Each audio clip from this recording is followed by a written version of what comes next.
the one and only Elon Musk is here. I could have introduced him as Tony Stark. And with that jacket on, you look like Tony Stark. We have a lot to get to about Tesla, about SpaceX, about entrepreneurism, and about everything. However, you are in the news for some reasons that you may not wish to be, right. Which is that there have been now 3 fires in these Tesla vehicles, with the most recent one in the past week. And there are questions, lots of questions in the Wall Street community, among the regulatory community that wants to understand all this. And so I want to do this. I want to understand what you understand about this. There are rumors that there's going to be a recall. What is going on with these fires?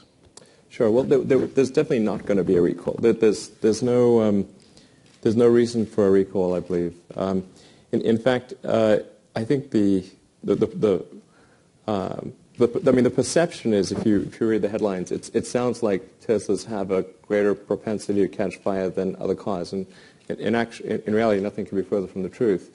The rate of fires the average rate of fires for gasoline cars is about one fire for every 1,300 cars. At Tesla, we now have almost 25,000 cars on the road. We've had 3 fires, so it's sort of roughly 1 for every 8,000 cars. So we're about 5 times less likely to have a fire than the average gasoline car. That doesn't mean we have zero likelihood. It's sort of law of large numbers, and statistics suggest that they would. But the headlines are extremely misleading. In fact, if fire risk is your concern, you would have a great deal of difficulty being in any better car than the Model S. As I said, it's 5 times less fire risk than the average gasoline car. Moreover, in the history of Tesla, we've never had a serious injury or death in any of our cars. So this is, maybe there is a car that is as safe as the Model S, but there is certainly not a car that is safer, because you would have to have less than 0. Let me ask you this. Well, when you walked in, and I was thrilled to see you, I've compared this gentleman to the next Steve Jobs, but when you walked in, I said, "How are you?" And you said, "It's been a tough week." When you hear about a fire like this, what happens? Just bring us inside the room for a moment. What happens at Tesla? Because I imagine everybody says, "Oh my goodness, there is clearly issues and concerns in the marketplace about batteries and fires, period." I mean, that's where this all begins. And then what do you do? Well, I guess we kind of see what the reaction is. And then, in this case, the reaction is extremely inaccurate and unreasonable. The fact that there are 200,000 gasoline car fires per year in the United States, 200,000. There are, on average, 250 to 300 automotive fire deaths in the U.S. There are about 1,200 to 1,500 serious fire injuries per year. How many times have you read about that? Can you recall No. one instance? In complete fairness. Fairness. Exactly. So it's like, wow, this is extremely unreasonable and wrong. The expert press, in the sort of automotive industry, so like take the automotive news editor at Automotive News, actually wrote a great article kind of debunking the fire risk of the Model S, because they know that the propensity for fire is vastly greater in a gasoline car. But in the popular press, unfortunately, it's easier to report on sensation, even though that is demonstrably false with a simple Google search. So just to explain to everybody what's happened in these 3 fires, because there's a sense that these cars got into accidents. From what I understand, by the way, every driver of the cars is then asked to get a new car. Yes, exactly. But that there's something going on where something underneath the cars... Ask for a replacement Model S as soon as possible. Have you had conversations, by the way, with any of the people who've been in accidents? Yes. What do they tell you? It's the best car they've ever driven. all three cases, they think they were saved from serious harm by the Model S, and if they had been in a different car, they would have been seriously injured. And in the case of the second fire, probably dead. In the case of the second fire, that was in Mexico. It was, I won't comment publicly on the exact speed, but it's sort of 4 times the maximum kinetic energy that a car is supposed to be survivable at.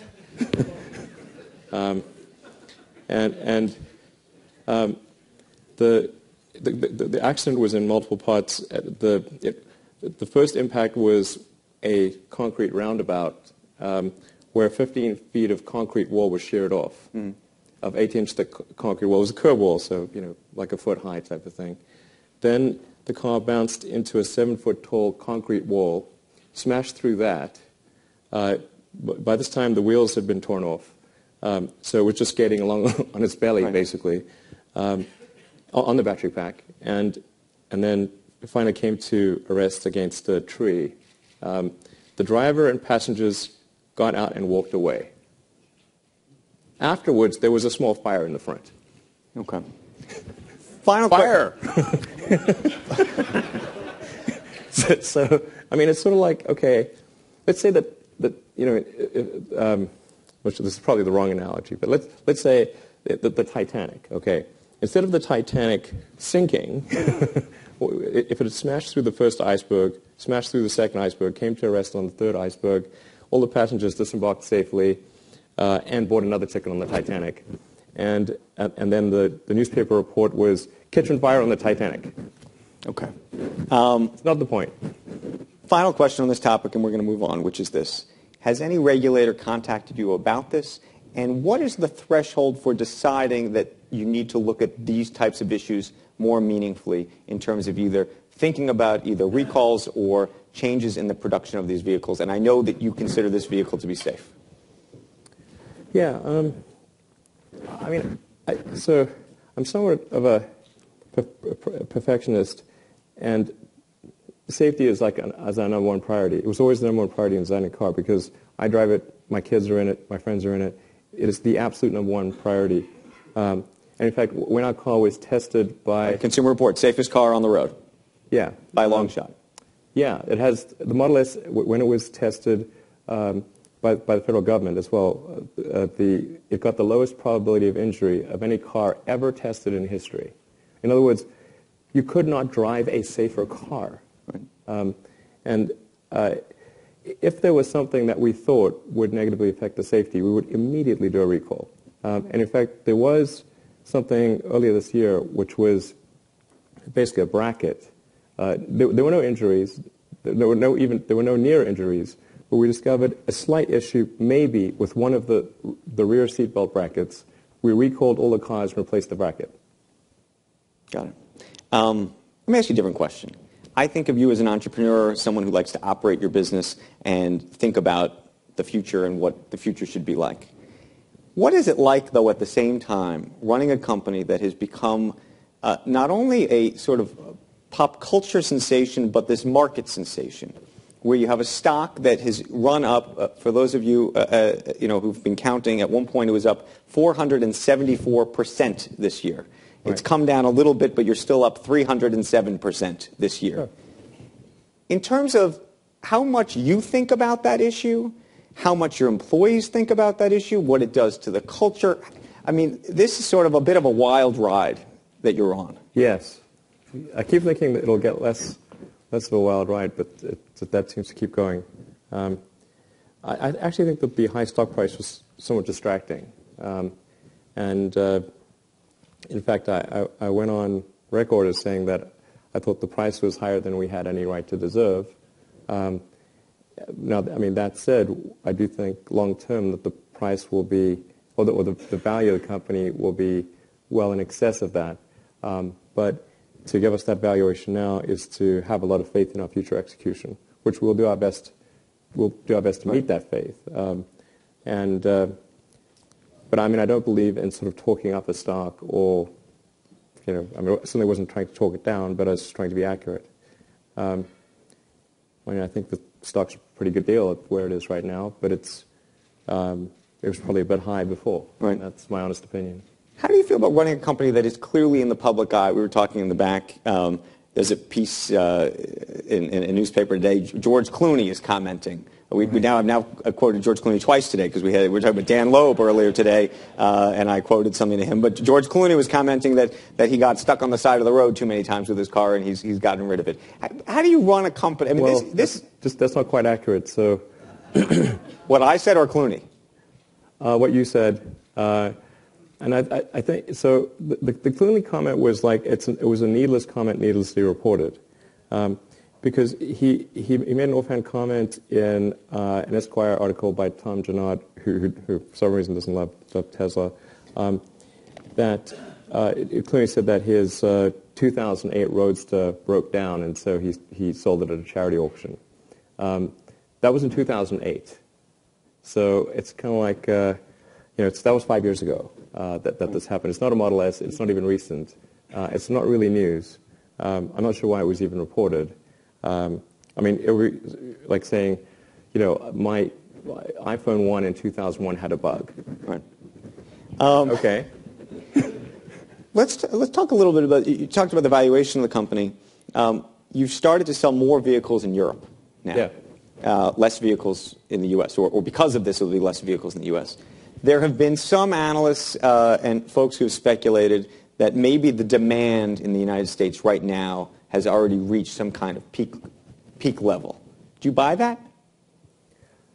No, I don't think so. I mean, the main reason I think we got dinged on the valuation of the stock price was that we are, at least in the short term, constrained on production.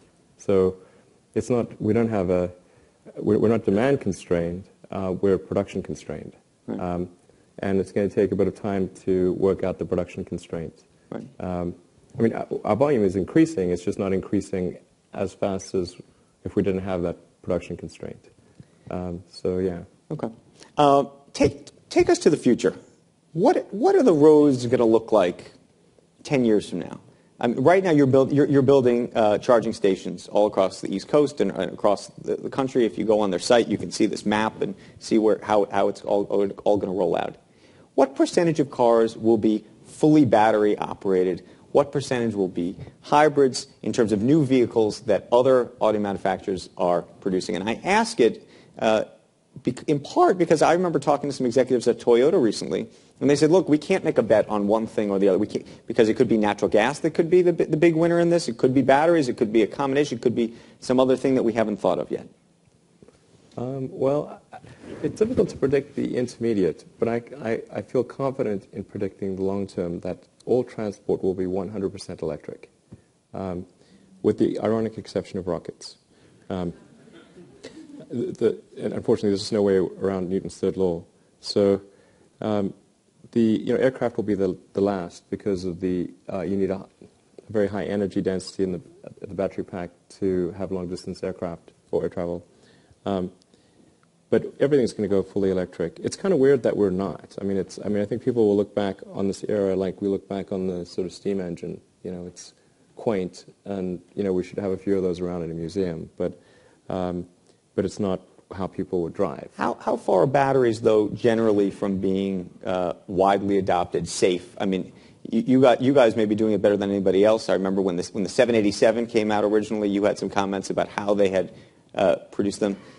Yeah, I mean, the 787, the issue was spontaneous combustion. I mean, I think it's understandable if the 787 if it crashed and there had been a battery fire. Again, battery fire would be not the point, but the issue on the 787 was the spontaneous combustion. Yeah. If you got a ticket, by the way, an airplane ticket, I know you probably fly Musk Air, but when you fly commercial air, if it said that it was a 787 plane, would you fly on it today?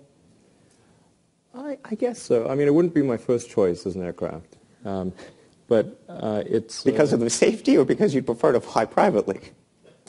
No, I mean relative to other airliners. My favorite airliner is actually the 747. I think that's just an awesome design. It's a fast airliner. It's the fastest of the airliners, actually, right. And quite aerodynamically efficient. And I like the look of it, honestly. So. that was a ring. I mean, that's sort of Hall of Famer right there. The 787 is kind of an improved version of the 777, and I just think it's a bit disappointing because its main attribute is being 10% more efficient per passenger mile than the 777, and 8 of those 10 points come from the engine. So it seems like a lot of money to spend to get 2% more efficient on the airframe side. It sounds like you've thought about this a lot. Do you want to make airplanes too? I do think that there's an interesting opportunity to create a supersonic electric vertical takeoff and landing jet. And I think that would be really great. How far are we from that? Well, it seems unlikely to come from Boeing or Airbus, given that they seem to be focused on very incremental improvements to the planes as opposed to radical improvements. But it could come from a startup. I mean, if I were to have another company in the future, which would not be anytime soon, I think that would be the thing to do, is to do an electric aircraft. You want to do an electric aircraft? Yeah, and supersonic and vertical takeoff and landing actually work well with electric. So are you a believer? Sebastian Thurn believes that it'll be like the Jetsons by 2050. This is one of the guys who started Google Glass. Flying cars? Flying cars everywhere. Is that directionally how this all goes for you? I kind of like the idea of flying cars on the one hand, but it may not be what people want, because if you have a huge number of cars and you have mechanical failures, then I think we'll sort of vaguely be wondering where the car's going to land on your head, or a house or whatever. So I think that's a concern, and then maybe there's also a question of noise pollution and to what degree does it affect the skyline? Is it just buzzing thing of cars? How about driverless cars? So Google is out there with its Google car. How far are we from driverless cars and driverless Tesla cars? Well, so the approach that Tesla is taking in this regard is to develop active safety and do active safety in the limit. Things like active cruise control, keeping in the lane, doing automatic passing and that kind of thing, and then gradually improving active safety until ultimately the car is able to drive itself in long term in virtually every scenario, maybe every scenario. The threshold, I think, for something to be autonomous is it's got to be much safer than a person driving a car, because it'll just be held to a higher standard. It's kind of like as an electric car, even though we're much safer than a gasoline car, we're held to a much higher standard. And I think it's going to be the same thing for autonomous cars. I do think it'll happen, but for it to be truly autonomous, you have to take care of these corner cases.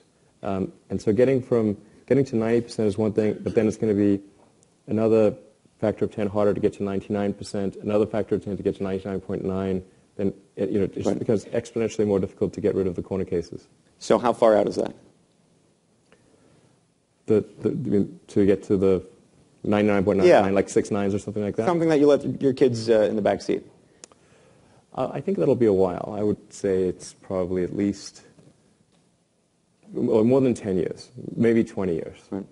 I have a friend who's an entrepreneur who sent me an email last night knowing that I was going to see you and said, the question you need to ask Elon is, how many ideas does he literally have a week? And by the way, we were in the back, and just Elon and I felt he had 10 new ideas.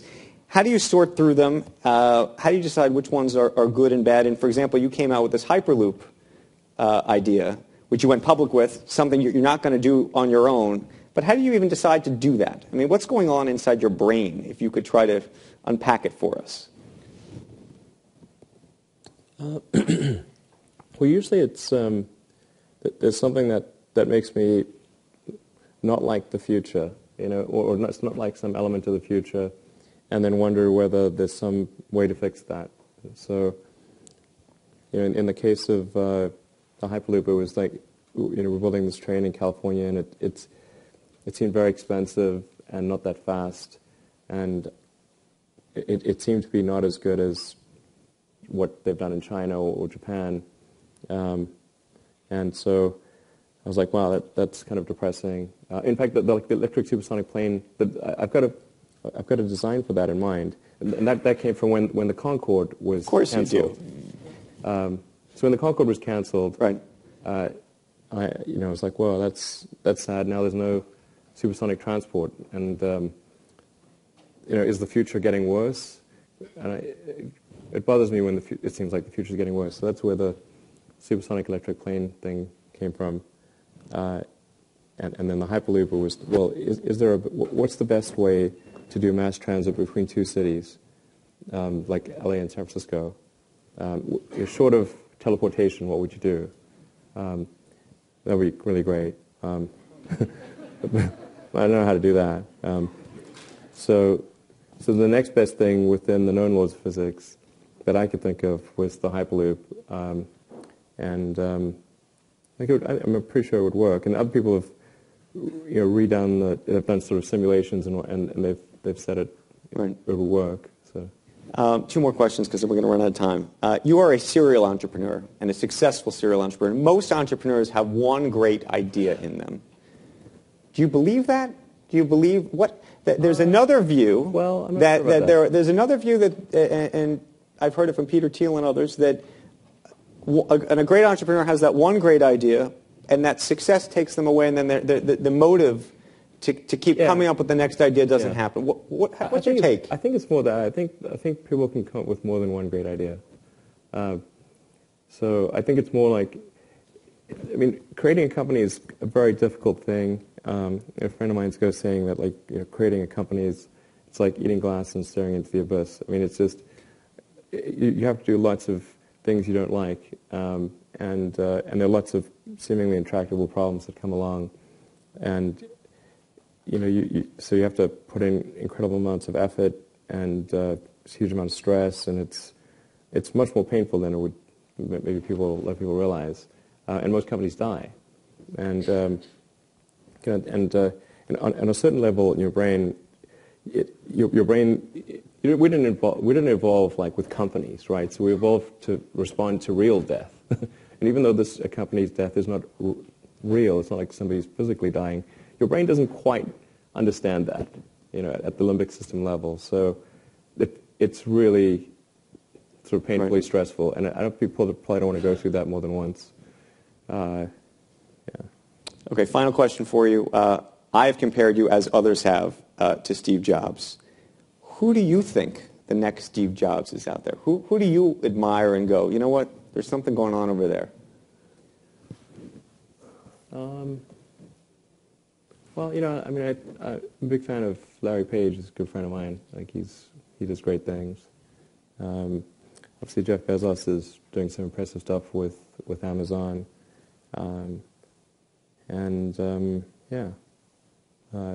There's companies like Dropbox, and there's a bunch of Uber. There's cool things that are happening. But Steve Jobs was a very unique individual. I'm not sure there's anyone that's going to be like him for a long time. Before I forget, I know I was supposed to ask you one more question. Microsoft. You want to be the CEO? No. No? Is it fixable? If the right person was there, I'm sure it could probably be turned around with the right person there. There's a lot of talented people still at Microsoft, so the right person could probably steer the ship in a good direction. Okay. Elon Musk, everybody. Unbelievable. Thank you for this conversation and for being so forthright and taking on these issues. Really appreciate it. Thank you very, very much.